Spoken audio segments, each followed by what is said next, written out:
My guest today is John Dowd. John is a former Navy SEAL who 15 years ago founded a company called SOFware, SOFware. John and his team for the last 15 years have assisted the most elite tactical units in selecting and assessing their personnel. I'm excited to have John on the show today because his experience and his team's experience with selection and assessment can carry down to any tactical unit, first responder unit, or business. And my goal today with him is to get best practices to share with your team. My name is John Becker. For the past 4 decades, I've dedicated my life to protecting tactical operators. During this time, I've worked with many of the world's top law enforcement and military units. As a result, I've had the privilege of working with the amazing leaders who take teams into the world's most dangerous situations. The goal of this podcast is to share their stories in hopes of making us all better leaders, better thinkers, and better people. Welcome to the debrief.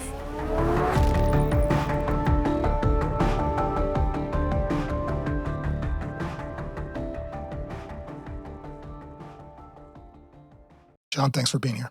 Thanks for having me.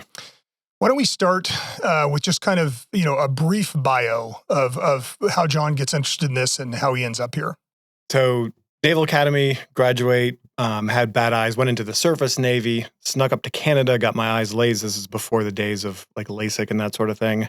I had some confidence that the Navy would approve this eventually, but got them lased, put in a transfer package, went to Buds, and got married somewhere along the way. So a couple deployments to Afghanistan, Iraq, marriage starts falling apart. In a misguided attempt to save it, I get out of the Navy. From there, I go into private business, have an idea for a startup, and I'm the cliche dude who's like second mortgage and maxing out credit cards and cashing in TSP and all that kind of stuff. Run out of money, don't want to give up on the idea, teach myself how to program. And then somewhere in there, Adam Brown, who's some of your viewers probably know the name, had died, and we were having a fundraiser for his widow. It was a race in Virginia Beach. And a buddy of mine was still on active duty. I told him what I was doing. He was at a unit there and needed software built.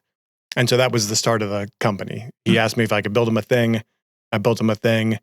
Very accidental business. And, 15 years later, here we are.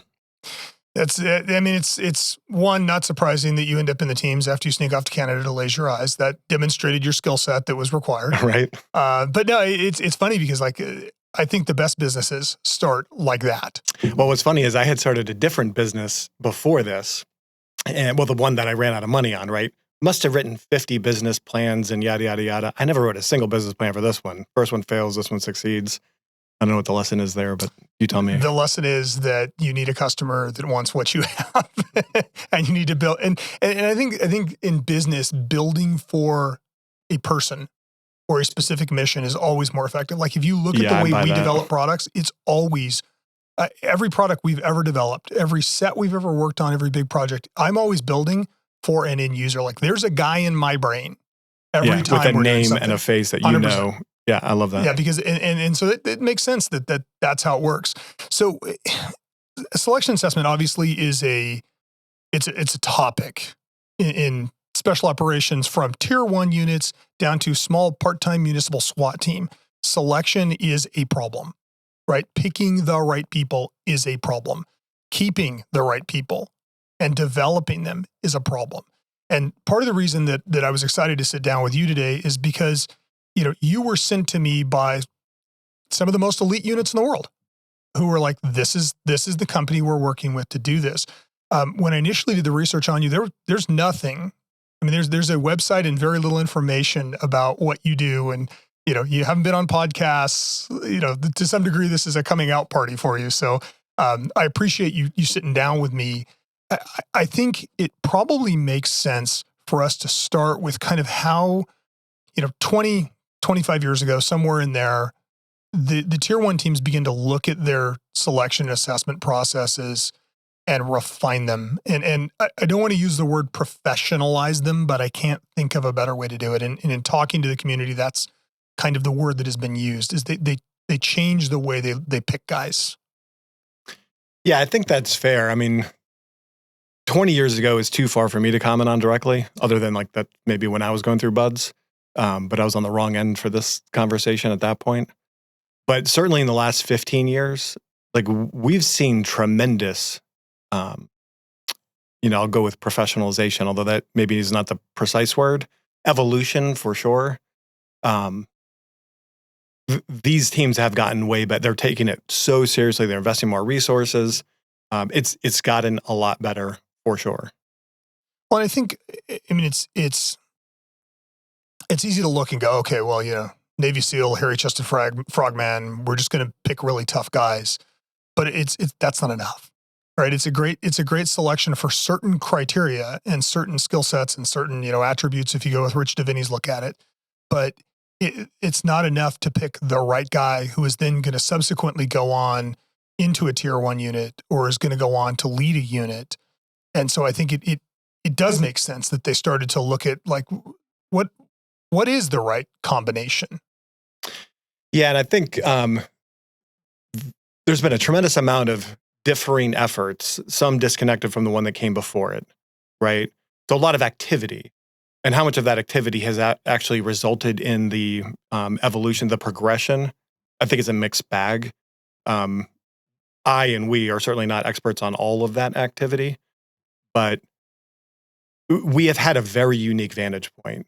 I mean, the thing that I tell a lot of people is if you're running one of these commands, say NSW, for example, and you have these different pockets of ANS happening routinely, buds, green team, whatever the case may be, you'll get typically really good dudes rolling into those positions, right? I mean, your community is full of really good dudes. So, and hopefully you're paying attention to who runs those particular units because that's your new blood, right? You got to get that right.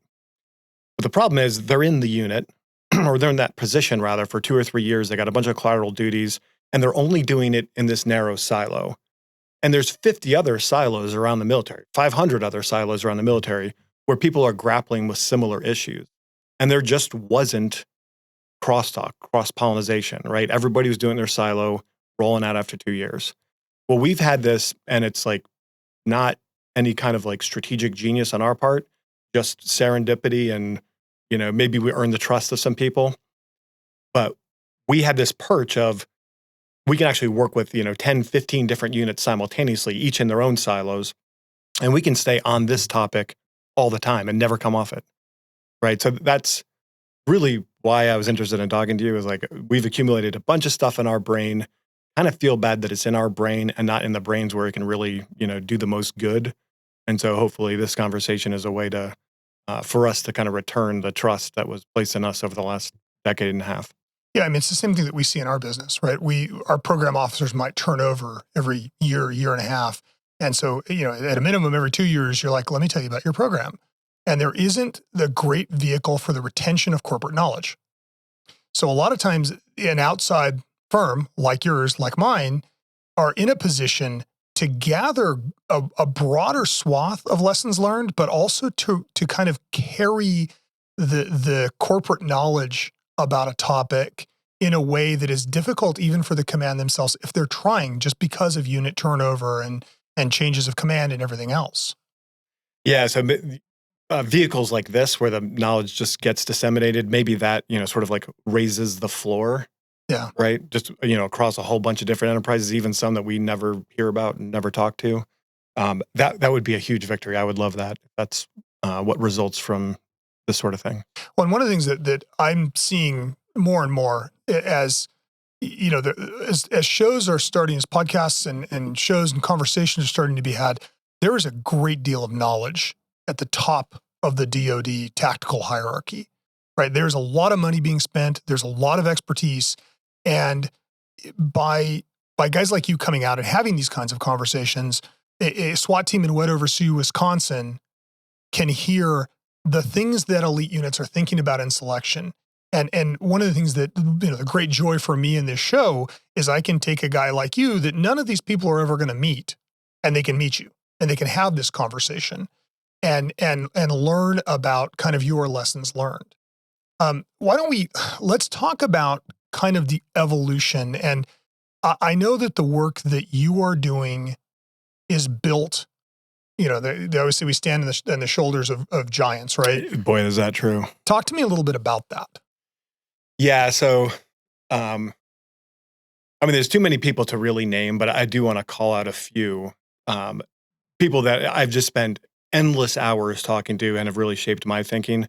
And as you and I are talking today, if I don't mention their names, I'm going to feel like I'm taking credit for stuff that isn't my own. So I'm going to call it Aaron Reif, Hans Hansen, Trey Free. These are guys who are operators in these spaces who then became very, very deep thinkers and practitioners in this art of assessment selection.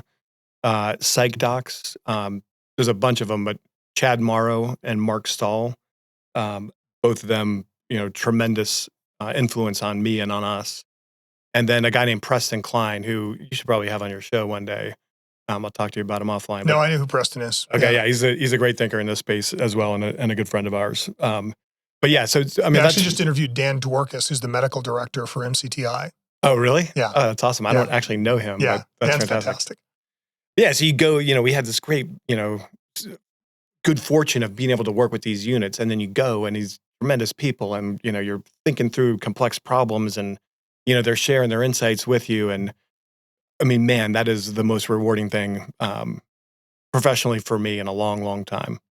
I think like every organization struggles with picking personnel. I don't care if you are trying to pick a Girl Scout leader, trying to pick the right people who fit into the organizational culture and have the right mix of personality type and skills and all those things is what separates a great organization from a good organization, right? Like it really is. When I teach leadership, I would say like it's about people. In the end, it's about people. And so selection is such a hot topic. And in the teams that we deal with and guests that I've had on the show, it's always something that comes up. Why don't we start with just kind of some baseline definitions? Yeah, I think that'd be useful. So you mentioned attributes earlier. Yep. That's a good place to start. So we were actually in the crowd that was, in fact, an early version of one of our white papers said everything starts with attributes or something to that effect. We have learned the hard way that that's the wrong approach. So I'm going to introduce the idea of behaviors as the replacement for where you might start with your A&S program. Okay. So specifically, you're tasked, let's say, to stand up an A&S. Well, how do you possibly begin that task, right? Step one, go find the high reputation graybeards in your community, the guys who have been there, done that.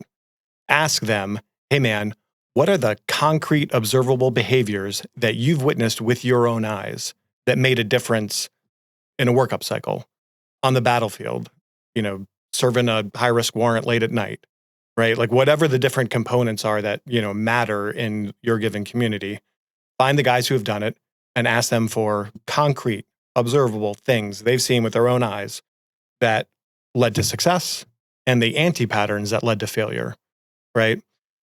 So that's when I say behaviors, that's what I mean, right? You're identifying something very concrete.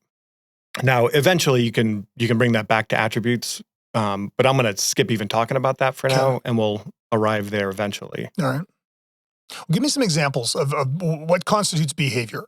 Okay. Great question, because the answer is very varied. So we'll just throw out a few.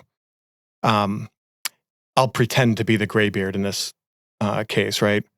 So I'm looking at you. Your beard's gray. Yeah. So things like, hey man, when we were in Afghanistan, a lot of our targets involved high altitude, long range rucks. Okay, well, if you can't do that, then that's going to lead to failure. All right, roger that. We need to be testing for, can the guy run underweight for long distances, right? Concrete observable behavior. Okay. That's like physical. And you can imagine like, oh, caving ladders, we got to do that. All right, well, let's do some pull-ups, right? Or caving ladder climbs. But it's also, hey, when things go really sideways and bullets start flying, can he get on the radio and form a coherent sentence so he can talk to the aircraft to tell him where to drop the bomb? Or is he freaking out? Okay, well, there's another concrete observable behavior. Our officers, the officers who can get in front of the, just out of commander and give an effective presentation, take some hostile fire from the, from the audience and deliver an effective brief. When that happens, we get the mission. When they wither, while giving that brief, we don't get the mission. Okay, there's another concrete observable behavior. Our O's need to be able to be effective public speakers in front of potentially hostile crowds, right? But, let your mind wander, right? Any kind of job performance, breaching, sniping, yada, yada, yada. All these things are potentially concrete observable behaviors that will lead to success or failure. The absence will lead to failure on the battlefield. Which kind of brings me to another point. So it's useful, I think, when you're talking about building your A&S program to think about like 3 different lanes. So there's the job performance lane, which is probably honestly overmeasured, right? And that's where you get your, pull-ups, push-ups, go to the range, string a HF radio antenna, all the technical, tactical, physical skills. That's job performance. It's important. I think we tend to overmeasure it relative to the other stuff. Second lane is team impact, right? And I know you've written an article on high-performing assholes, and so this is where, that concept intersects with us. Team impact, I don't care if you can, run a 4-minute mile and you can, shoot the lights out from a mile away and you can do this and all the, and CQC or a, God in the house, whatever. If your impact, when we add you to that team right there, if your impact is you're going to make that team degrade in some way, you're going to lower morale, you're going to bend their moral compass a little bit south, you're going to create acrimony and hate and discontent. Like none of this stuff over here matters. Your team impact is cancerous, and so we got to pass, right? So when you're doing your A&S, of course you're worried about the job performance stuff. You need to spend a lot of time worrying about this team impact stuff too. You measure them very differently, but they're both very important, and probably the team impact one is the more important of the two. Okay. And then the final lane I'll talk about real quick, because this is much harder to measure, especially on A&S timeframes, but your devotion to the community. Are you here because you've watched, too many bad movies and, you want to be Charlie Sheen in the bar, getting in the fight and getting the girl? Is that why you're here? Because we're not interested in that, right? We need folks, especially as they ascend in rank, who will always sacrifice their own interests for those of the community, who will make the unpopular decision with their guys because it's the right thing for the community, right? So those 3 lanes, I think, are just useful buckets to have in your mind as you're thinking through who are we trying to screen for. So let me go back and let's just walk through those again. So job performance, Yep. which is all the normal stuff you would think about, Yep. like how fast you can run, how many push-ups, how straight do you shoot, land warfare tactics, like everything. Skills. I mean, mostly you would regard those as skills. Yeah, is it like physical measurements, skill measurements, technical, tactical stuff, right? The meat of the job you're doing, right? Yeah. I would call it your ability to do the job, right? Yeah, absolutely. And then the second bucket is the effect that you have on the team that you work with. Team impact, right? Are you curious? Are you able to give and receive constructive feedback effectively? Are you low ego? Are you decisive? Do you have high drive? Because all those things, like there's a culture there's team rooms right now that have a certain cocktail of those ingredients, and we're going to put you in it. And if you're the apple to their orange, right, that can be disastrous. Yeah. So yeah, team impact, huge. This is where you screen out the high-performing asshole. Yeah, and I think as you were saying that was what I was thinking of, right? Because it's very easy to look at skills, like how fast does he run? Those are easily quantifiable. They're objective. We can measure how fast you run, how well you shoot. It's hard to measure, how well you get along with the team and the effect you have on groups. And so we tend to default to objective measures. Yeah. That we can go, well, John runs a 4:40 and Aaron runs a 5-minute. So, John beat Aaron. That is, in the article that I wrote for Entrepreneur, I literally referred to that as the land of the high performing asshole. Yep. Objective skills-based tests are where high-performing assholes thrive. Yeah, and you understand why people measure. I mean, like you said, it's the easiest stuff to measure. Yeah. Not only is it easy to measure because you just like count or time or whatever, but there's also a certain like these communities are, physical studs by and large, right? So it's kind of like part of the identity of the community is like, hey, we got to make sure guys can do 20 pull-ups or whatever. Regardless, we end up being drawn to measure the things that are easy to measure and unambiguous. We don't have to like have, huge drawn out arguments about whether or not that push-up counted. No, it feels fair. Yeah. Right? It feels fair. If you outran me, then you're faster than I am, and that feels fair. It doesn't feel fair to say, well, I don't really like the way John affects the team in the team room, whereas, Aaron or Bill has a better relationship. That feels kind of subjective and icky to most people. And I think because when people try to do that, it's often done poorly. Yeah. And it ends up being icky. But Well, I it don't also think ends up being an excuse for you to pick your friend. I think you can be very rigorous about this. So I think there is a right way to do it. And it can be, clean from that accusation of like, oh, you're just really like picking the guy you wanted to pick anyway. Yeah. Right. Because in the end, the best place to, well, let me back up a step.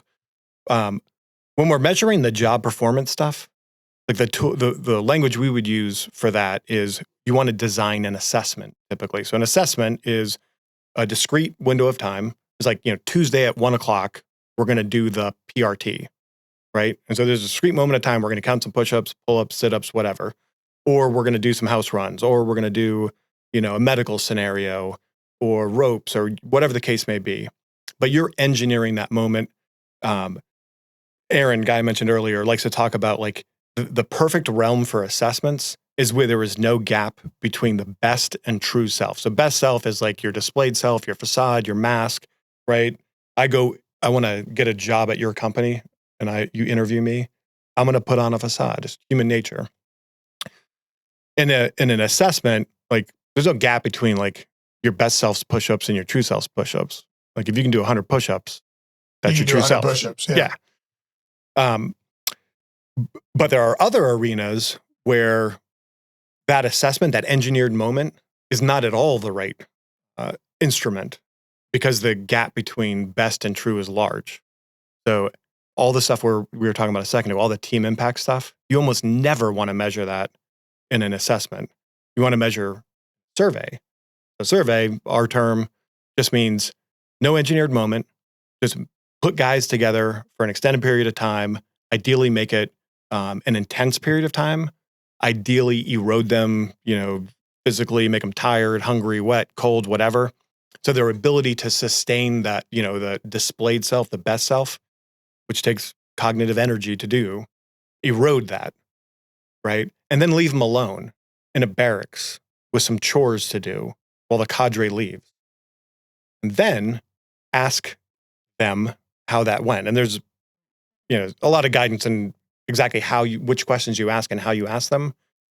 But the key insight here is just you as a cadre cannot, by virtue of how humans work, you cannot hope to get around this facade that they're going to wear, this best self that they're going to put on display for you in order to measure their team impact. You've got to set some conditions, get out of the room, and then come back to their peers and harvest the information then. Yeah, it makes perfect sense, right? It's like they always say that the commander, by entering the room, changes the room, right? The assessor, whoever's running the assessment or the person that's doing the job interview changes the nature. One of the things I like to do with key employees when I hire them is take them to lunch and have a casual conversation and watch the way they treat the waiter. Yeah. Right? Because if they mistreat the waitress, it says something. Sure does. Right. And it is those little moments that are outside of, and I guess you are trying to get past that, displayed self of I'm putting my best foot forward. I might be a complete asshole, but I'm going to be really nice to you because I want this job. And putting them in a position, cleaning barracks. How much do they participate? How do they get along with the other people while they're doing it? Because you are more likely to see how somebody really is when you present them with something that is not obviously a test. right? We have you interviewed by multiple people. I will send you a, petite female who is not going to be somebody you work for. And she has the ability, people don't realize it when you work for us, but she has the ability to torpedo you. Because if she walks in, she's like, he treated me like shit. He's not the guy. But that's because he's already in his mind, like the way you treat the receptionist at the job interview says more about you than the way you treat the guy that's interviewing you. So I think that's an interesting concept that I don't think we tend to think about. I want to just go back for 1 second. Explain for me, just from a nomenclature standpoint, what is the difference between a selection and an assessment? So we're mixing terms of we internally use these terms assessment and survey. So I don't know if those are universal definitions, but I think they're instructive regardless. As opposed to, like, you'll frequently hear the term A&S, assessment and selection. So, like, conceptually in, different plain English, that just means, hey, we're going to take 50 job candidates essentially, right? Except they're not candidates for Walmart, they're candidates for units that deal in life and death. And so, we got to be a little more rigorous than Walmart. So we're going to take them, we're going to put them through, we're going to assess them in general. We're going to measure them in various ways. Once we have the results of those measurements, we're going to make some decisions. We're going to select him, her, him, not her, not him. Right? So you assess and then you select. One of the guys I mentioned earlier, by the way, Hans, he's got a bunch of great lines, but one of them was, your whole career is a selection event. Right? So we tend to think of them as these, buds, green team, police academy, right? But, and there's a reason why we think that. But honestly, it should be every day of your career, right? If you fuck something up today, that should have some bearing on whether you get promoted to that spot over there. Yeah, that's interesting. And I think that is a place where law enforcement especially struggles because, again, fairness, want to have a fair process so everybody gets a fair shot. And there isn't, again, you're defaulting back to those objective measures or you're defaulting back to these selection, events, these assessment events where you're going to sit down and be interviewed by a panel of 5 people who you have to impress, right? You have to do a good job. You're preparing for it. You're walking in prepared. You're having this conversation with people that are determining whether you're getting the promotion. And so you're going to act a certain way. But you're missing out on all of that other intangible, that middle bucket of team effect that you're not going to pick up with a single assessing event. Yeah, Google's done a bunch of work here in hiring people, not, A&S like you and I are talking about it, but instructive nonetheless. And one of their findings is, and it's consistent with findings, from decades of research, job interviews are completely uncorrelated with later success in the job. Yeah. It's an IQ test. If my IQ is north of 100 and I sit down across from you and I'm interviewing for a position at your company, I have a basic sense of what you're looking for. And I can fake it for 45 minutes and sitting in an air-conditioned room. Right? So you've proven that my IQ is above 100, and that's all you've proven. Yeah, it's funny because the older, now it's been 38 years that I've owned a business and have hired and fired people, and I rely so much less on job interviews and so much more on gut instinct and conversation and things that are harder to quantify. Trying to read who the person actually is, not what they can do, and what they can do means less to me than who they are. Yeah. And I think it kind of points up this difference between things that you can teach and things that you can't teach. Yeah. So we have a different phrasing for that exact concept, right? Because there's a key constraint here. The commander has told you to run this A&S program to, screen 50 people to make 20 or whatever it is. And oh, by the way, in 6 months or 1 year, whatever your time frame is, the graduates of this need to be deployable, right? They need to be useful to that team right there. So if you think through that for a minute, there's some implications. People are going to have to show up at your doorstep on day 1 of this A&S, having achieved a certain threshold value of pull-ups, right? So we call that the buy threshold. And then the contrast is the build, right? So, hey, there's no way, if somebody shows up running 8-minute miles, there's no way we can build that to 6-minute miles, right? So, but if they show up at, 6:30, yeah, we can buy at 6:30 and build to 6. Whatever I'm using That's running. it's an interesting way to look at it, is buy versus build. So like I don't want to buy, a cart horse and try and turn him into a racehorse. I need to buy a racehorse that's got a certain skill set, and then I can train him and build him and do all of that. Yeah, that's an interesting way to look at it. So, and I think that's also a place that people struggle, right? Because I think we tend to conflate those two and think, oh, I've got to get this whole skill set out of the gate because I can't build it. Yeah. And I think it's also, what as you were saying that, what I'm thinking is there are certain things that you can build quickly. Yep. There are other things that you can't build quickly. Exactly. And I think that timeline is going to affect, when you're looking at what you can build versus buy, you've also got to be looking at the timeline you have. 100%. The commander says, hey, sorry, John, budget cuts. Your 6-month operator training course is now going to be 3 months. Okay, well, that sucks. But it means, among other things, I can no longer buy at the 6:30 mile. I got to buy at the 6:15 mile if I need to ultimately produce a 6-minute mile. The classic example, by the way, of the thing that cannot be built at all is what we have crucible events for. So think like Hell Week and Buds, right? And different programs have different crucibles. So crucible is just like prolonged, like really intense discomfort in every possible way that they can inflict discomfort on you, physically, psychologically, whatever. The point of those, there's a few points, but the thing that a crucible event teases out very quickly is the behavior of not quitting. That is not a build, that is a buy, right? And it's some intersection of like your desire to be a part of this, your desire, this community, your desire to be worthy of the guy next to you, just your ability to withstand suck, right? But I've never met anybody who claimed, oh yeah, we can buy low on that and build it up and sell high. Yeah. No, you gotta come through the door with that. We're gonna take the guy who quits even trying to find a parking place, and we're gonna turn him into a guy that can be deployed by himself in Afghanistan. Yeah. Yeah. Good luck. With a sniper rifle. It'll be great. Yeah. It's interesting because people think, and one of the things I had Michael Lumpkin on the show who at one point ran Buds. I know him, by the way. Yeah. I don't think he'll remember me, but I was the ops down at Special Boat Team 22 in Stennis when he was the commander of Nav Scouts. Okay. So when Michael was running Buds, one of the things that we talked about, I said, people identify Buds as a training event. He goes, it's not a training event. All we're trying to do is figure out what's inside. We're looking for certain traits, certain abilities to withstand suck and to not quit and to compartmentalize and all of these things.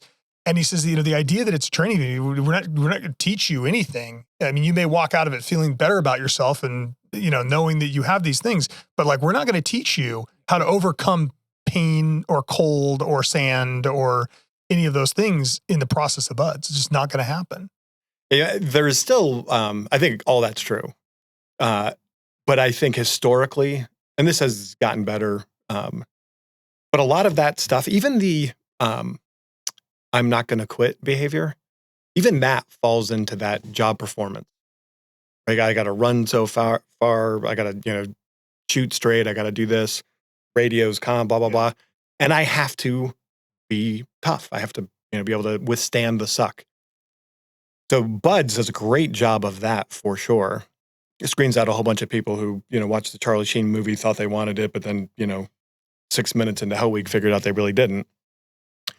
But it doesn't, none of that by itself proves anything about the team impact part, right? And Buds is rich, fertile territory for harvesting that kind of data because these dudes are spending 6 months together, right? Lots of reps, lots of time.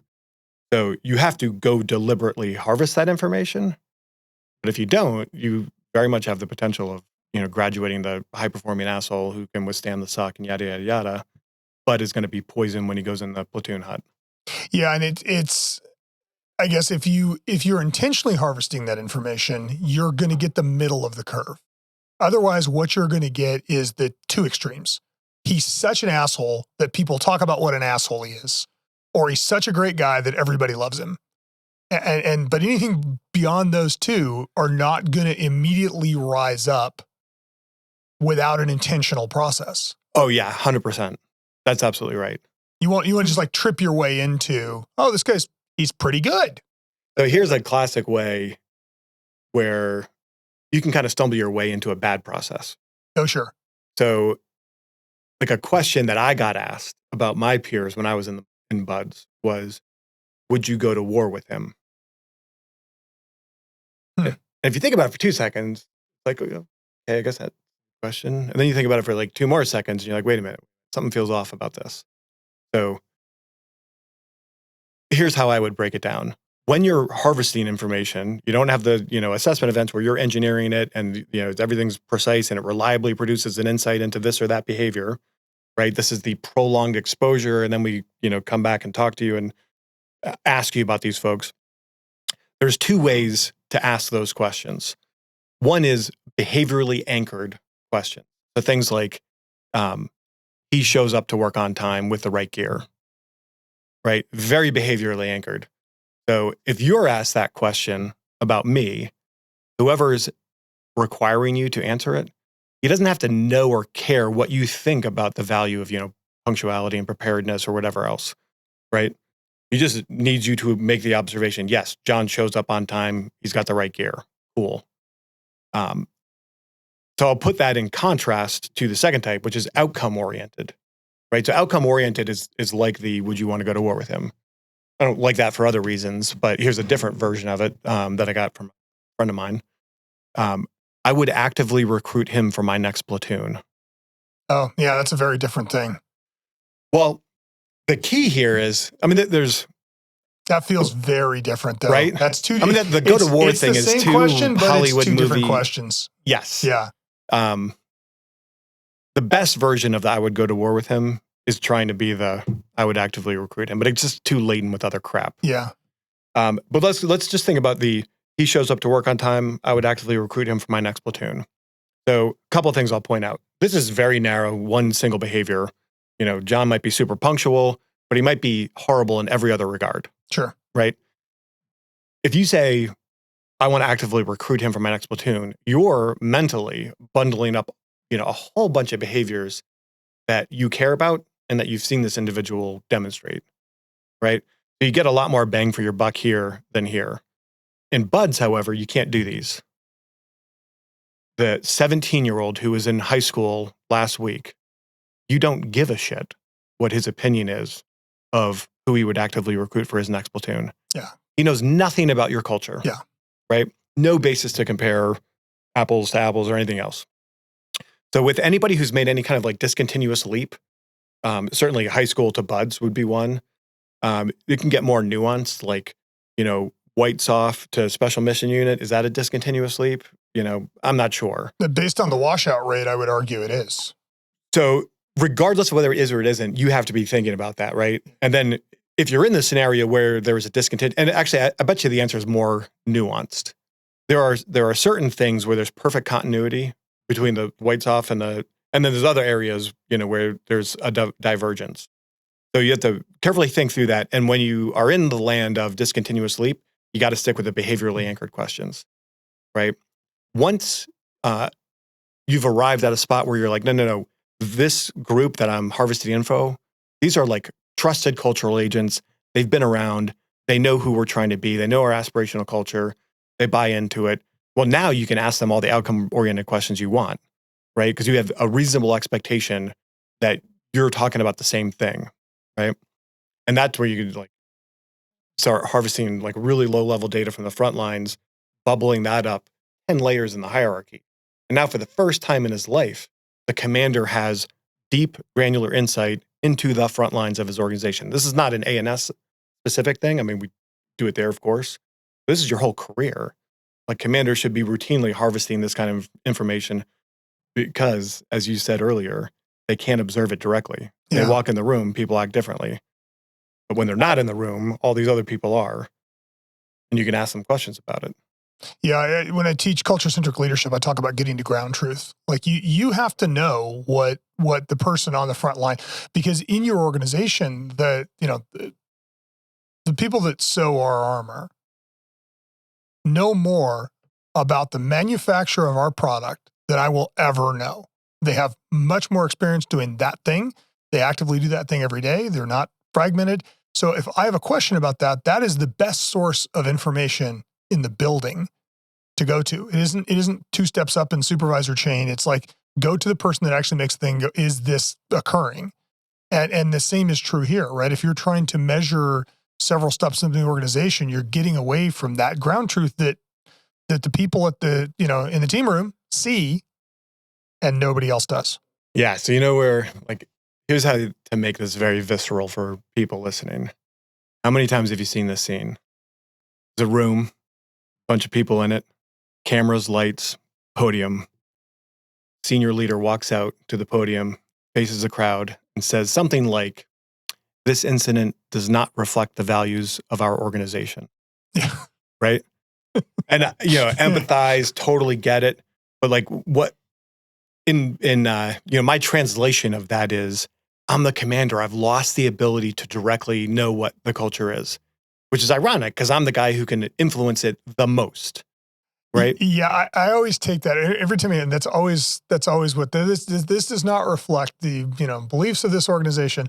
I always think to myself, it doesn't reflect the beliefs that you would like for the organization to have. The aspirational culture, that's different. The actual culture, and see, that's an interesting point. Is you do have two cultures. You do, and the closer those two are aligned, probably the healthier your organization is. Yeah, well, it's a good step to being healthy.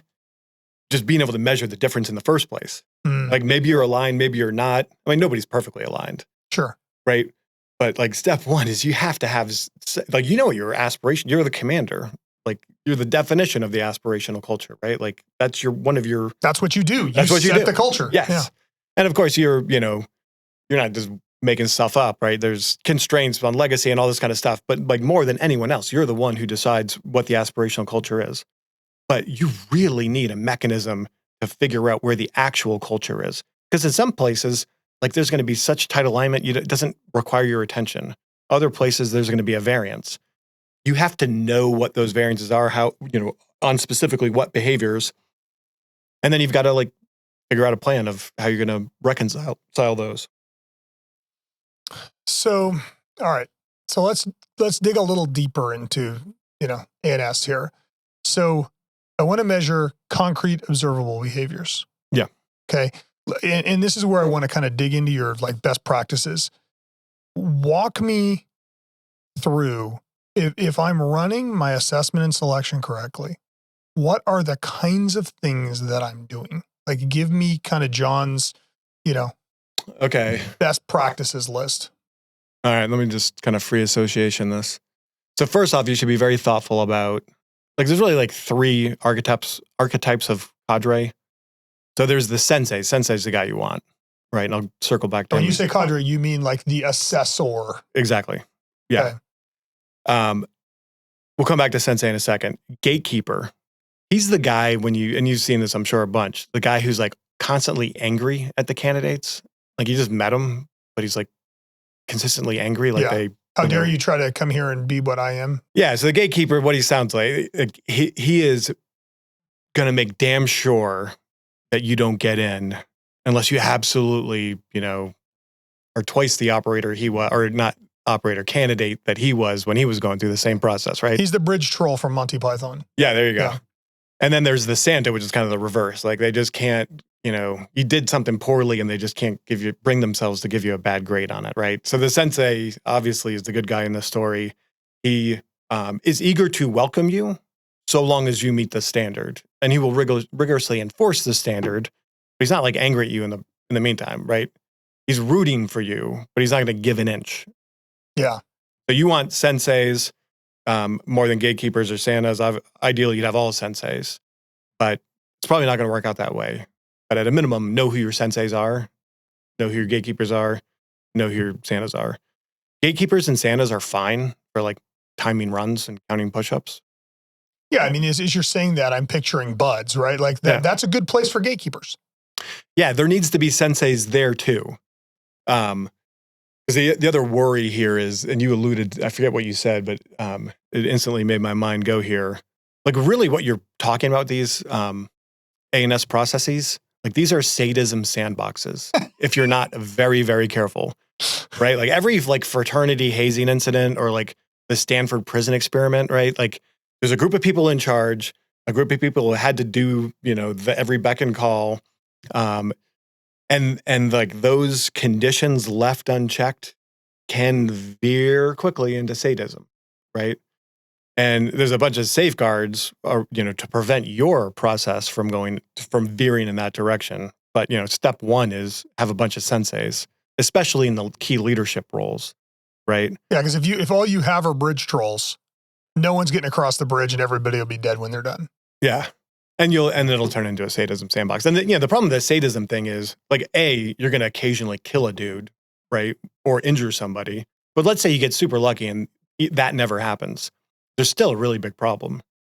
People are going to graduate your pipeline having learned as their very first lesson about your community that sadism is cool here. Like that's what we do, right? And just let your mind wander about how that turns out for you, 5-10 years down the road. Right. So you're making your first impression as a community on this new blood. Like you really want them. They're going to come in idealistic, super excited, nervous, all this kind of stuff. Like graduate them with some amount of that like idealism and optimism, like still in the tank. Don't like displace it all with cynicism and, sadism, God forbid. Yeah, because the kid that survives the sadism sandbox, he learned something. Is the most sadistic kid in the sandbox. Yeah, he didn't learn that sadism is unwelcome here. Yeah, sure. No, he learned it's cool and it's going to help him succeed. Yeah, it's interesting. It has to be kind of a balance, right? Because there has to be, like you said, you can't have a bunch of Santas that are handing out cookies to everybody, but you don't want to have a sadism sandbox. And I'm going to guess that of those three personality types, the sensei is probably the hardest to find. Yeah, I mean, they're not super rare. Right. I mean, these communities tend to draw really good people. Really good people are often thoughtful and wise. And if you have all those criteria, you're probably, more of a sensei, or your disposition is to be a sensei, unless that's you, the prospective sensei, and you come onto the team and the leader is a gatekeeper and the culture is gatekeeper.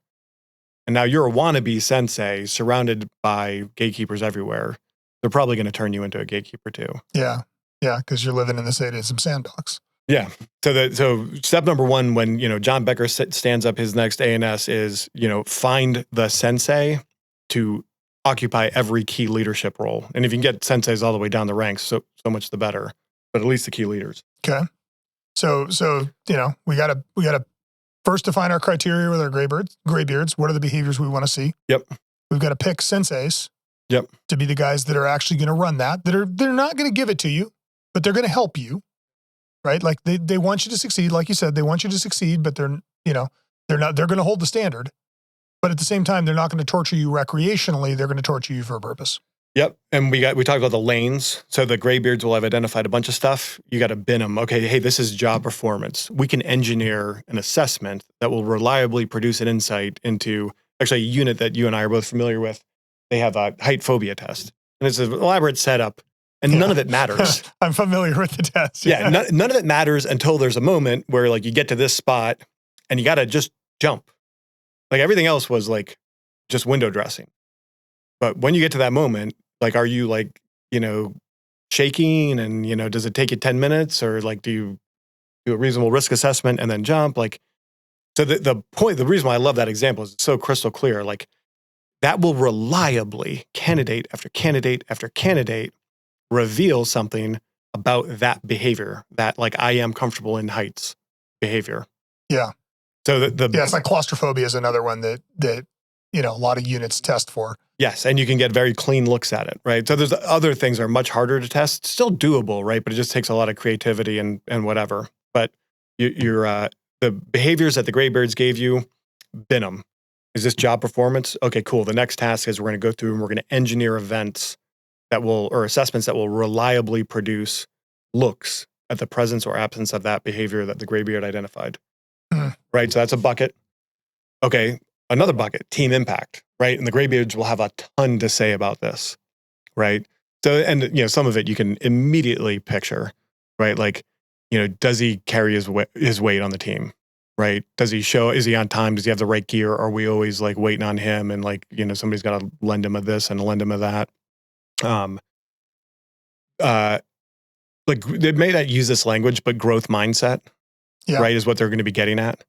So if you go in the house and you fuck it up, and I tell you fucked it up, what's your reaction? Yeah. Do you beat yourself up, or do you go, okay, and I'm going to learn from it and adapt your behavior? Oh yeah, those are or two. Do you lie and deny? Yeah, you make excuses, yada yada yada. So obviously, what you want is the curious, hungry growth mindset. Like, make me better. I fuck something up. Great, tell me what it is. Anyway, so the graybeards will have a bunch of those. So now you're going to have to engineer this, but you're not engineering assessments. You're figuring out how you can set the conditions for his peers or all of their peers to be able to derive this insight during your, whatever it is, 1 week, 6 month process. Okay. And then the final one is that, the devotion to the community is much harder to tease out. I mean, it's a related thought here. Like, think about the time span you need to have confidence in a measurement from a given bin. I can very quickly get confident in my understanding of your ability to do push-ups. Sure. Yeah. It will take 2 minutes. That's a 2-minute event. And yes. We know he does X many. And same thing with, like string and HF radio, and take a little longer, whatever. But in very short order, I can have a high degree of confidence that, we all on the, assessing and selecting side have a accurate read on your ability for, pretty much anything in that job performance category, right? The team impact stuff, you can get a lot done. Like if you're thoughtful about, keeping the candidates together, pressurizing the situation, wearing them out physically and mentally, giving them, really frustratingly difficult things to do in their, downtime, with no supervision. Like there's ways to engineer such that at the end of whatever, week or a month or something, the peers will have reliably learned about team impact in a way that you can harvest it from them. Give me some examples of the kinds of, frustratingly 5,000 piece puzzle that has no actual like image to it. It's just and hey, this will be done by the end of the week. And you can only work on it, after the training day is over and you're back in the barracks. While you have to take care of, you got to eat, you got to sleep, you got to take care of your gear, the team gear, yada, yada, yada. Interesting. Like it's it's stupid, right? But you're just but it's priming not. you're setting the conditions up for the narcissist to be like, fuck those idiots. Let them worry about the puzzle. I'm going to go, get some sleep. Yeah, get some sleep, fix my gear, prep for tomorrow's evolution so I can look like a hero. So there's ways to engineer that, but you should have some humility around it. Your confidence in your understanding of John's ability to do push-ups, really high. Your confidence in your read of John's team impact, high but lower, right? Sure. If a guy is smart enough and, say he comes in with a super strong cardio engine, so even though you're trying to beat him down, his cardio engine's so hard, you can't really put a dent in it. Like he can fake that, team behavior for a week. Sure. And then the community devotion thing, like you're not going to get a good read on that until he's got to make a hard choice. Like, well, this would be best for me. This would be best for the team. I'm going with, or not the team, the enterprise. Yeah.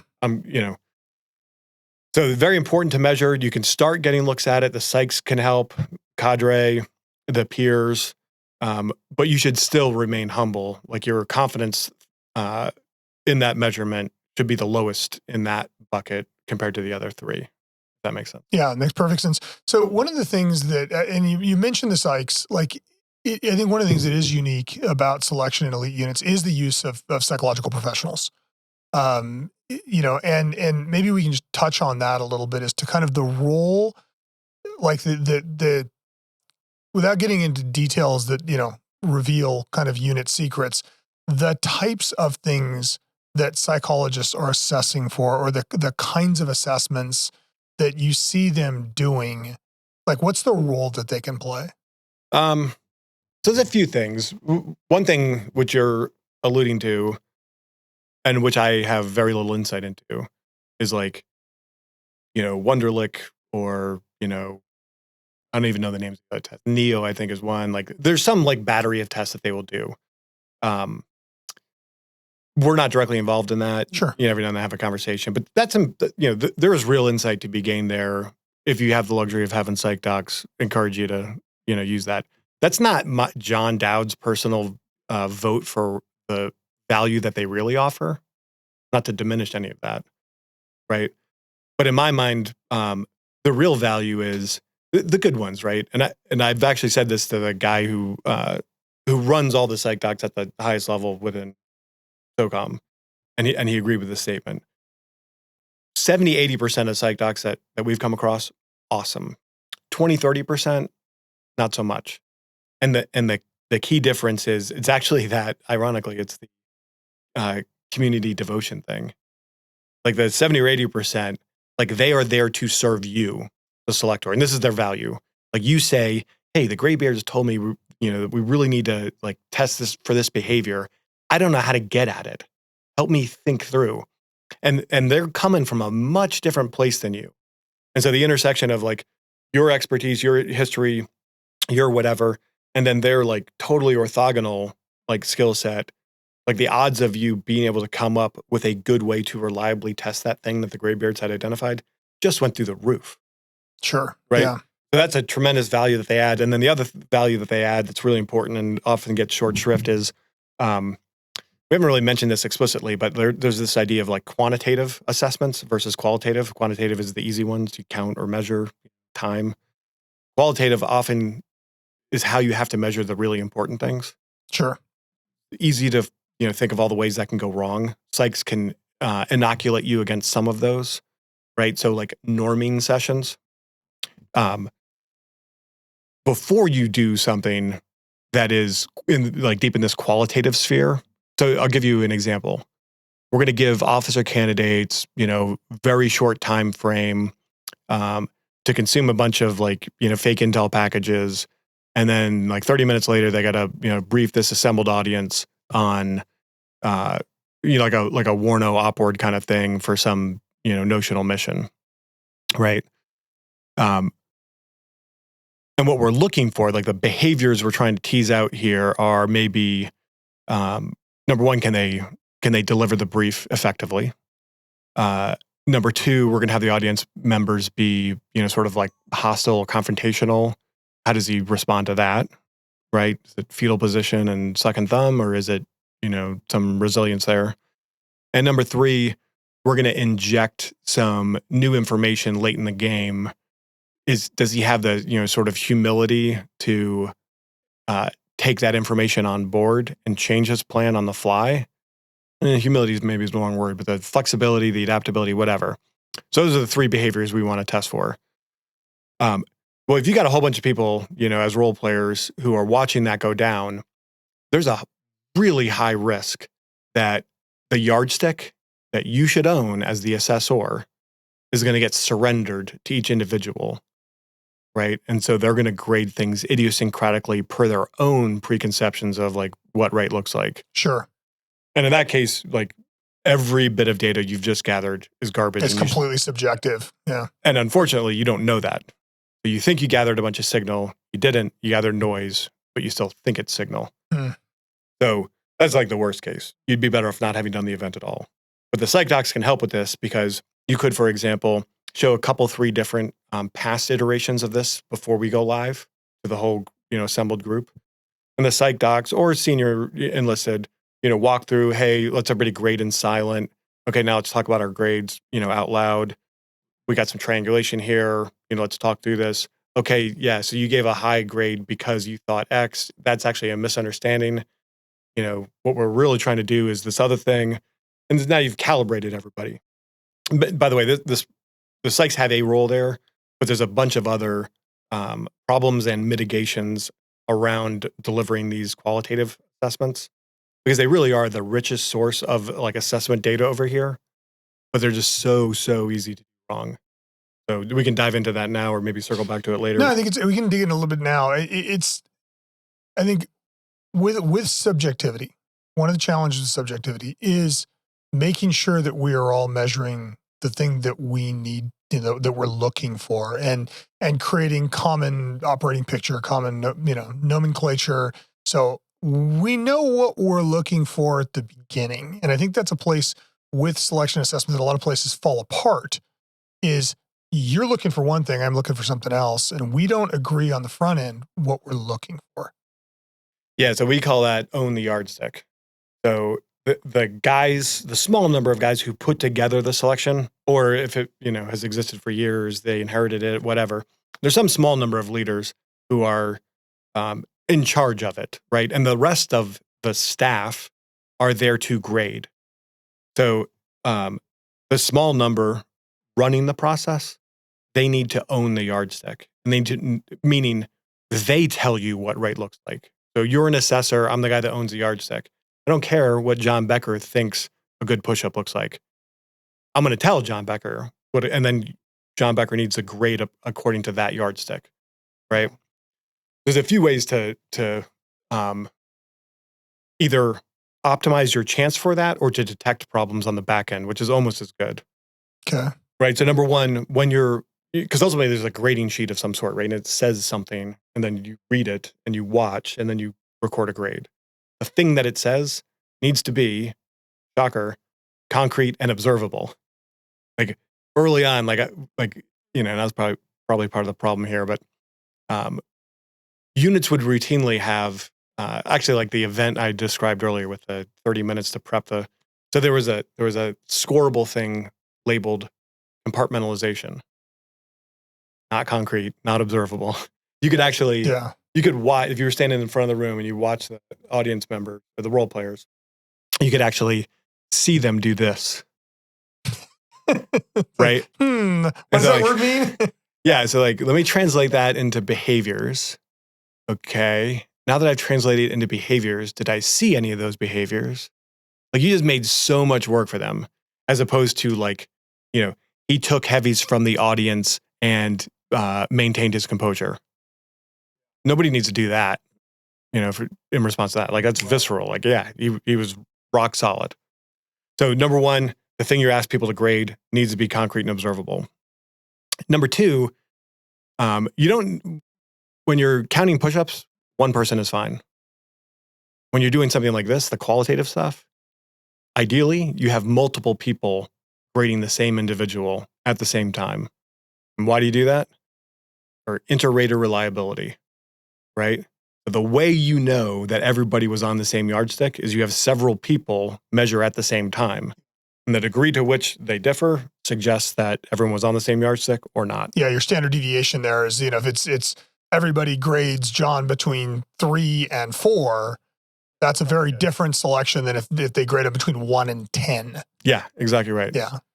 Yeah, so the breadth of the disagreement there is going to tell you to some degree the accuracy of the measuring stick. Yeah, and I will say this: when you see, we're typically doing a 1 through 5 grading scale. So 3 is the standard, 1 is terrible, 5 is awesome. Yeah, right. And every now and then you'll see the same dude was graded on the same event. You got a 1 and you got a 5, or a couple of these and a couple of those. I tell you what, the reason every single time that I've experienced it. Time slicing. The time slicing is we're all going to grade all of them at the same time, which means I'm watching Billy from 0 to 30 seconds. Got it. And then I time slice over to somebody else. And so I see Billy do something awesome. And then I move over to Johnny. And then you look at Billy and you see him do something silly. I give him a 5, you give him a 1. Every single time I've seen it, that's been the culprit. Interesting. That's a new concept that I hadn't even thought about, is time slicing. So when you are evaluating, don't time slice. You can't, right? Because otherwise you're not getting an accurate representation. You and I might see two completely different things. I can see that where we didn't do a good job of quantifying on the front end what we're looking for. So you're looking for one thing and I'm looking for another thing. But I can also see where if we have a meeting of the minds beforehand, Time slicing is going to be like, yeah, he did it right 9 times and he totally screwed it up one of the times. I saw him do the 1, you saw him do the 9. You think he's awesome. I think he's terrible. Yeah. So when you're gathering data, like it's important, like the custodians, the leaders of this program, like hopefully we're doing a good job of presenting like, hey man, this is a really deep topic. Like these guys need to be invested, they need to be empowered by the commander. Like it's a lot to ask, but couldn't be more important. But their job isn't done yet. So even when the assessment is over, like the next step is, all right, cool. Let's go look at all the data we gathered. What can we learn? Yeah. Right? Oh my God. I'll give you a few common problems. We just talked about one of them. This event had really bad inter-rater reliability, IRR. Like people were getting 1s and 5s at the same time. Okay, well, we got to trace down the problem. Is it time slicing? Is it, there was one guy who was a gatekeeper who was giving out 1s and everybody else was being more faithful to the truth. Like, so the problem isn't the event, it's the gatekeeper. Is the event just poorly engineered? Whatever. You got to figure that out. Another like thing for you to look at in the aftermath is differentiation. So if you have an event, let's stick with the 1 through 5 grading scale. You have an assessment and you devote a bunch of time, your limited time, resources, whatever else, and everybody gets a 3. Yeah, then you've assessed absolutely nothing. That is completely useless test. Don't even bother doing anything. Exactly right. You burn time and money and whatever. Yeah. Right. So that your assessments have to reliably produce differentiation, meaning like tease out the good, the bad, the whatever. And it could be that like, if you had an assessment for can tie his shoes, well, everybody would get a 5, no differentiation, whatever. The problem here is you're testing a stable part of the culture. Like everybody can tie your shoes. You don't need to test that. Find stuff that isn't stable parts of the culture that you're worried about. Test those things. And when you test them, make sure you generate differentiation. And if you don't, re-engineer the event. Yeah, that's actually really interesting because I think that would be a common pitfall that you would walk into where like, oh, we're going to test, X. We want to make sure everybody can run a 10-minute mile. Yep, everybody ran a 10-minute mile. Yeah. Then you accomplish nothing. Like make them run a 6 and see who doesn't. Or, it strikes me that the assessment part of this comes at the margin of whatever the skill, behavior, or task that you're testing is. It's not in the middle of it. It's at, for lack of a better term, that line that separates they have to be here. We have to have these kinds of behaviors versus we don't. And if what we're doing is we're picking something that kind of everybody can do well, everybody shoots a perfect score, then the test isn't hard enough. Yeah. I mean, there can be, like, I can imagine a scenario where like, hey, we know, caving ladders, pull-ups, whatever, like 20 is the number. If you can do 20 versus 40, I don't care. Right. Actually, this is, there was some data done by one of these units where they took, it was like decades, 20, 30 years, PT scores from guys at the outset of selection and then the people who completed the OTC. So they compared completers versus the starting point for everybody, right?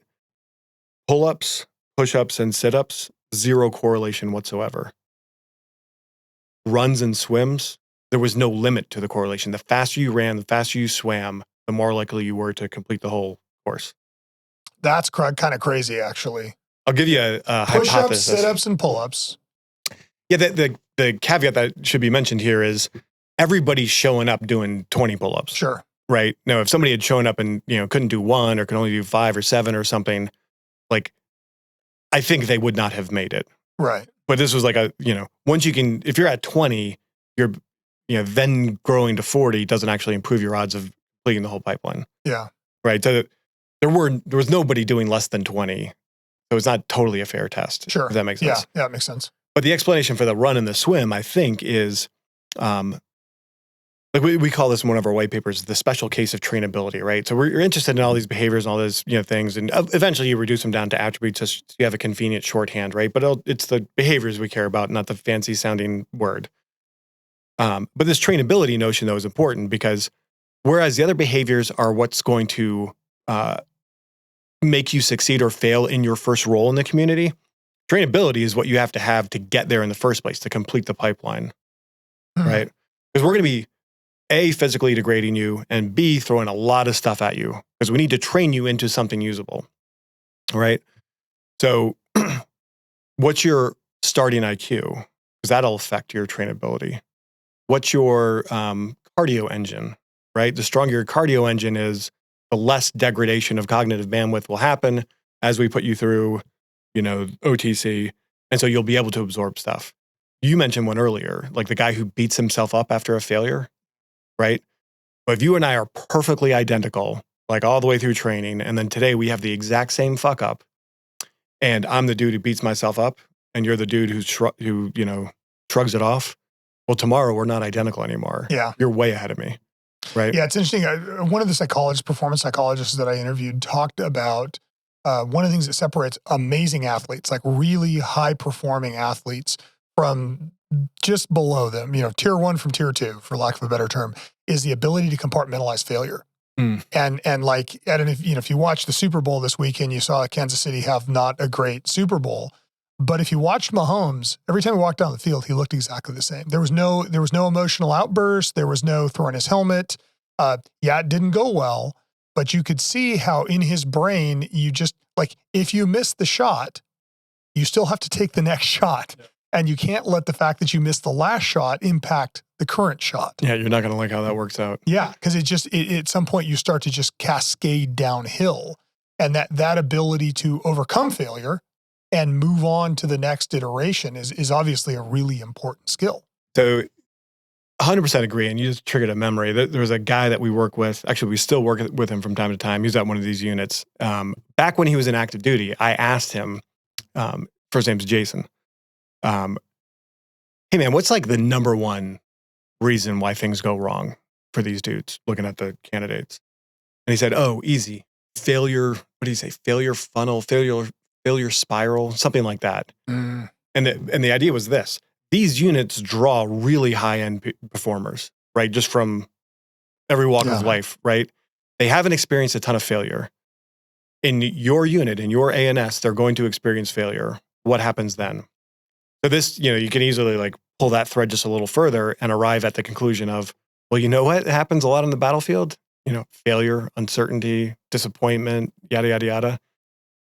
So your job performance stuff, we're not talking about doing like stringing the HF radio, on the beach in LA, right? We need to like make the conditions as challenging as possible. And so that means, hey, your ANS should be deliberately injecting failure, uncertainty, disappointment, right? Inject all those things and then take your measurements, right? And really it's the measurement is kind of, I think this is exactly the point you're making with Mahomes, where you can engineer an event that delivers a lot of disappointment and other psychological stressors, right? Like how about this? A failure assembling a weapon in front of, like in a shoot house with a bunch of folks up in the rafters, like seasoned operators you're trying to impress, and the really attractive female psychologist. And you're failing in front of all of them, and nobody's looking at anything else except your failure. And the instructor right in front of you is announcing just how fucking awful your failure was to that whole assemblage. Jesus. Right? So what happens like right in that moment doesn't matter so much. Event. Yeah, right? What's super interesting is now he leaves, he goes over here, and he does something else unrelated to assembling a weapon. How does he do? Oh, interesting. That's where the story is told, right? This was just just like setting the conditions. It's a precursor. Yes. It's a catalyst. And now we want to see how dysregulated you got by that. So we're going to put you in a situation where you're going to fail. Yeah. Because there is no way to win. Yeah. And we're going to make You can't make that transparent. Yeah. Right. Because then the curtain gets pulled back and but like the that part of the gun that you're going to put together doesn't quite fit, and it's never going to quite fit. Yeah, there's probably better ways to, because like a nightmare scenario is the guy realizes that he's been set up to fail. Right, there's another way to engineer failure, which is just like in a JTAC scenario, right, where JTAC, Joint Terminal Attack Controller, dude on the ground with the radio talking to the aircraft, telling them where to drop bombs. So you can absolutely induce failure. Just add another asset. And if that doesn't do it, add another asset.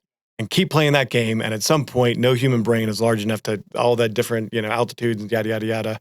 Like you will reach failure. So my only point there is just like, you should measure what happens after failure, but just be careful about the failure. If you do it too artificially, the whole experience becomes less immersive, and that works against what you're trying to accomplish with the candidate. Yeah, he has to legitimately believe that he failed at something that he could have succeeded at. Yeah, should have succeeded at, and while other people were standing around, and I can see that as a very interesting way to then test. I mean, that tests a number of things, right? It tests their resilience, their ability to compartmentalize. It tests all these things where they have this moment where they have to okay, I need to move on. And also their ability to cope with failing in a public way. That's and the point, just to inoculate ourselves against the sadism sandbox thing, right? Because we're not doing this because it's like mean, right? We're doing this because on the battlefield or the late night high risk warrant, like those environments punish poor performance, regardless of whether the poor performance is because of incompetence or because you got your feelings hurt, or you were super disappointed about a thing, or you had a failure in front of somebody whose opinion you cared about. Like regardless of what happened that caused the bad performance, like the result is your buddy got shot. So we don't want to be in that spot. We want to figure out where you're at with reacting to these psychological stressors, and go back to the buy build threshold. Like you could probably build some of that, right? I mean, athletes do it. You hear them talk all the time about like, I try not to get too high and not to get too low. Yeah. Like they're trying to emulate the Patrick Mahomes of the world. But we need to measure it, not for no reason, for that reason. Yeah, we need to see, and I guess the two extremes there would be, you want somebody who does feel the failure. Yeah. But you don't want somebody who it breaks. Right. And it's interesting because failure is a topic, not only in selection assessment, but in training that is really undervalued. I teach a class called Lessons Learned from the Debrief. And one of the things that I talk about in that class is embrace failure. Yeah. Failure is where you learn. Yeah. Right. You don't learn doing something successfully 100 times. You learn failing at it a certain number of times. One of the guys that works for MCTI, the Dan Dorcas, who's the doctor that I interviewed, he talked about his ritual when a patient dies. What does he do when a patient dies? And he said, he assembles the team that worked on the person. He puts his hand on them because it's usually at the feet. And he says, I'm sorry, thank you for teaching me today. I'm sorry that all I could do for you today is learn. Which is really powerful. And you hear him say it and you feel it hit you in the stomach. Yeah, I say chills. But it's this leaning in to failure and developing from it, not allowing it to control you. And, it strikes me here that a selection assessment process, a certain number of people are going to fail, right? Like the whole point here is that a large number of people are going to fail because we're trying to pick, the best of the best, or however you want to put that. I think the way that the unit handles those people would really matter, though. Yeah, this gets very short. There's a few units that we work with that have given this a lot of thought. I had not given it any thought until interacting with these guys. And now I can't believe that everyone else isn't doing the similar things. So, and I'll go back real quick to the sadism sandbox. Another way for you as a leader to inoculate yourself, or to reassure yourselves that your program is inoculated against the sadism sandbox, is harvest data from the non-selects, right? And this will segue us back to where you just had us. When they go back to their unit, whatever their unit is, even if it's back to civilian life, they're still Americans. They can still serve this country in some way, shape, or form. Send them back better than you found them. That's number one. Don't break them. Don't, turn leave him some like broken husk of a man or whatever. Like that's not serving anyone's good, right? Send them back better than you found them, and send them back as evangelists of your unit. And you can absolutely do that while being insanely rigorous with your standards, right? They see it. They see the professionalism. They see the level that you're playing the game at. And they realize they can't play at that level. And they're not butthurt about it. They're disappointed. But they're not holding it against you, right? If anything, your community has been elevated in their eyes. They go back home to wherever they started. They talk about you in glowing terms. Like, I've seen this happen. Totally doable. If they go back and they're bad-mouthing you and talking about how unfair the process was and yada, yada, yada, like something's wrong. That is a profound statement. Like, because there's a lot to unpack with what you just said. If you go through the process and you fail and you walk away and you're not bitter and you've become an evangelist of the unit, that means that I've not only in your mind created a process that was fair, but it was on point to the mission.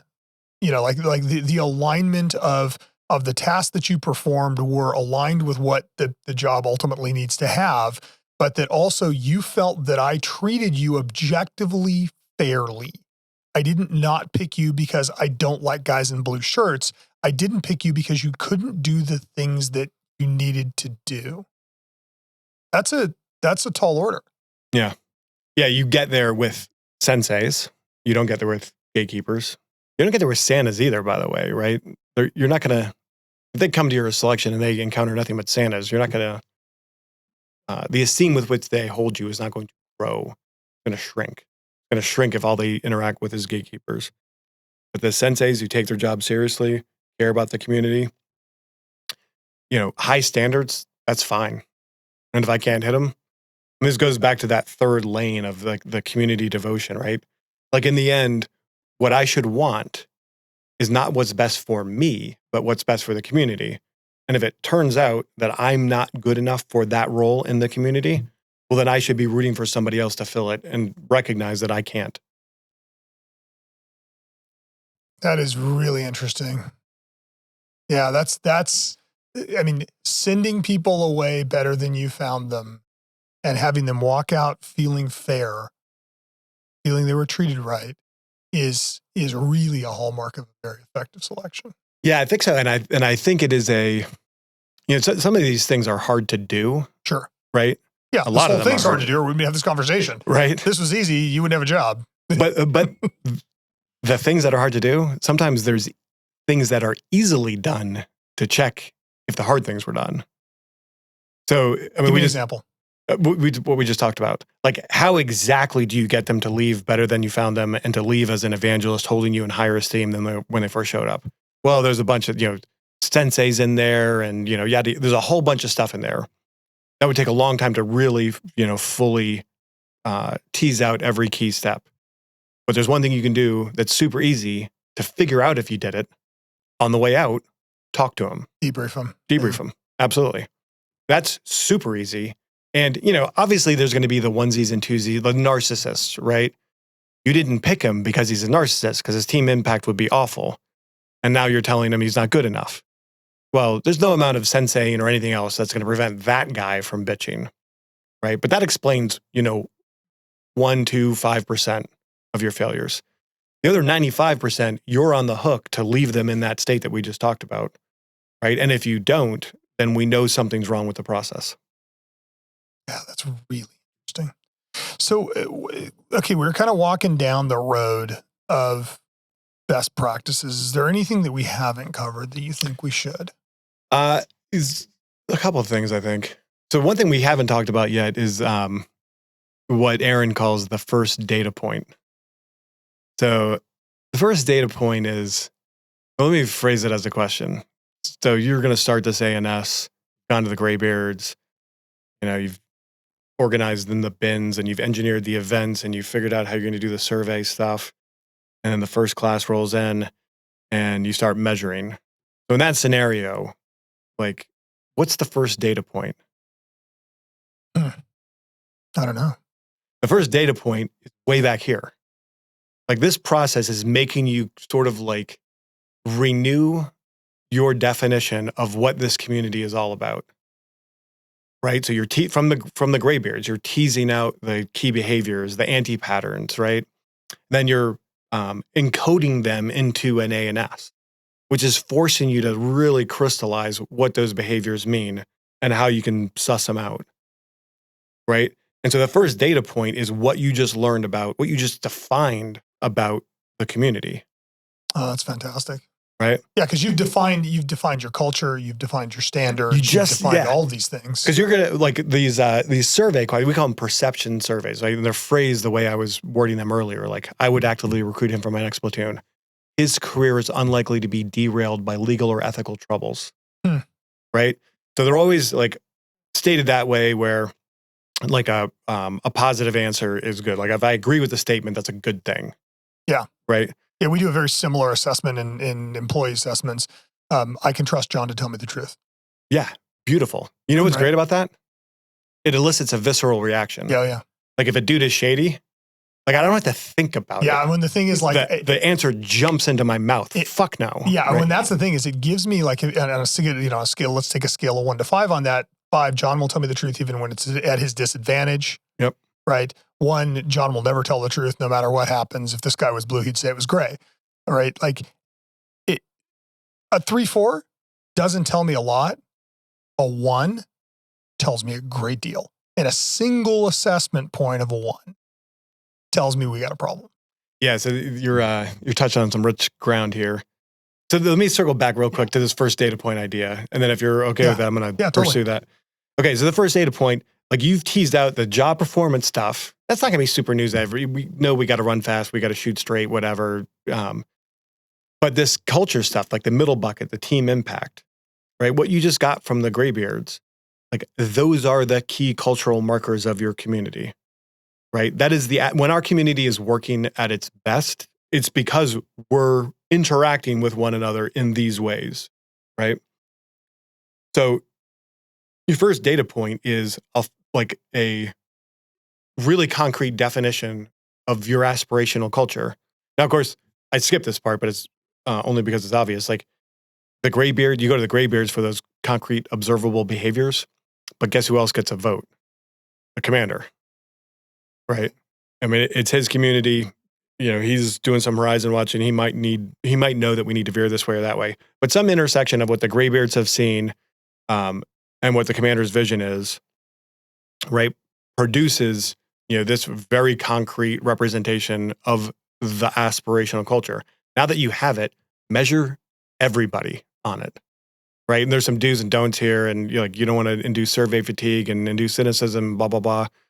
But there is no reason for every layer of that organizational hierarchy to ever want for insight about the gap between the community's aspirational culture and their local actual culture or the community's actual culture.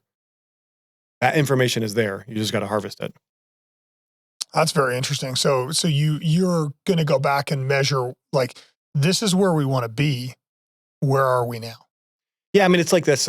So typically when a commander wants to effect culture change, right, there's a limited set of tools at his disposal. So he can talk about it whenever he's speaking publicly. He can hit consistent cultural themes. He can, when he's giving out awards of some sort, he can ensure that the recipients are reflective of the culture change that he's trying to evoke. He can put in the hallway, like the SEAL ethos or the 10 commandments of being an awesome SWAT operator or whatever. All of these things are good ideas and should be done. But the thing about them is they're all, like, if I'm the rank and file guy, you're the commander, and you're trying to influence me, none of those things that I just laid out, like you speaking, you giving awards, you hanging stuff in the hallway, none of those required anything of me. Right. Right. And the thing hanging in the hallway in 2 seconds, or not 2 seconds, but in 2 days, it's going to be an invisible part of the furniture for me. Yeah. Right. But here's a thing you can do. You've worked out, like, what these key key observable behaviors from the team impact category are, with your graybeards, and you weighed in on them. You've got them, like, at least some of them tease into these perception statements. Make me routinely grade myself and everybody around me on those. You are actively you're deputizing me to tell you about, my ability to meet these standards, and you're deputizing me to grade everyone around me. Right? Now, there's a humility that you have to have. These can't be generated out of thin air, your ivory tower or whatever. Like, when I look at this stuff that you're asking me to assess myself and others on, some of it has to be very important to me. Not necessarily all of it, but there have to be things in there that make me say, oh yeah, the commander, he cares about what we care about. Yeah. Anyway, when you do that, now, like, 3 things have happened. 1, I get insight to self-improve, right? And my immediate leader gets insight about me that helps him mentor me. That's great. Second thing that's even better is, all that data that we harvested, we can bubble it up at every layer of the organization, right? And now we're revealing at each of those layers the aspirational versus the actual culture. Where are the gaps? In this little corner, the gap is here. In this corner, the gap is there. Overall, we look like this. All that's great. But the final thing that I think gets the least attention, but is arguably the most important, is the very act of doing that is shaping the culture in the direction that you as the commander want it. Yeah. Because you're making us wrestle with those things. Yeah. Yeah. It's interesting to some degree, like simply doing self-assessment, right? Like the ability to introspect in and of itself makes you a better person. 100%. Yeah. And the more time you spend, and it's funny because you talk about like traits of really effective leaders, and the most effective leaders, the smartest guys I know, the best leaders I know, are the most introspective, the most self-critical, and are constantly in this growth mindset of, I need to be better at this. The worst leaders I know are the ones that think they're the best leaders they are. Yeah. It's fascinating. It's you talked about trainability, like it's almost self-trainability, right? It's this humility and like, I feel the weight of command. I feel the responsibility to the people that work for me. And I want to be as good as I can possibly be. And that requires introspection.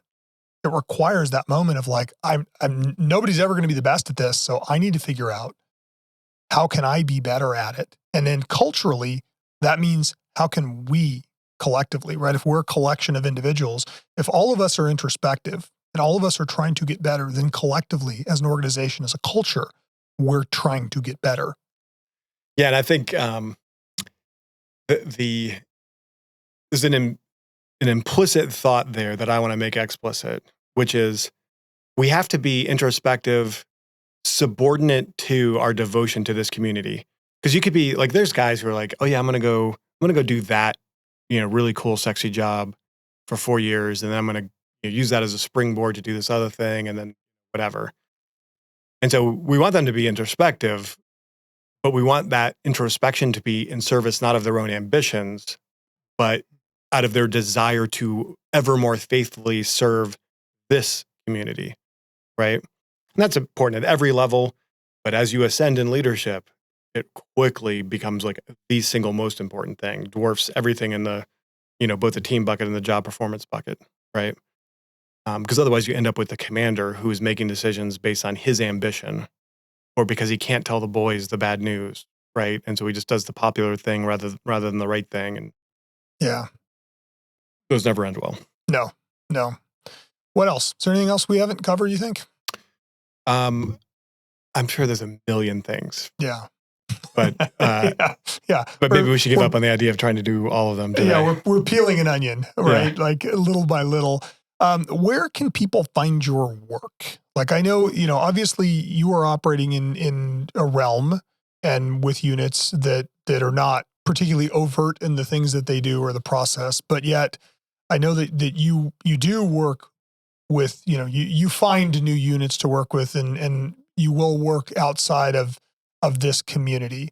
So if I'm listening to this show and I go, hey, I want to learn more about what John does, or we want to take a look at our assessment process, how do I find you? SOFware llc.com. Pretty sure there's an email address somewhere on that website.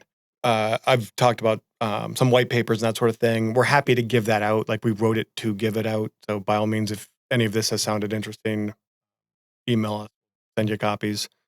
And then if it goes further than that, we do have some software in this space, and we're interested in getting that distributed as well. However, we're going to be very methodical about doing that, because our nightmare is we roll it out too fast and people use it poorly and don't get good results. So happy to give out all the white papers, all that kind of stuff. Excited to do that. And then if the sort of relationship seems like it's promising, then we go further if people are interested. Yeah. No, so we'll link to that in the show notes. John, you made me a much smarter man today, and hopefully you did the same for the audience, man. Thank you so much for doing this. Thanks, John. I appreciate the time.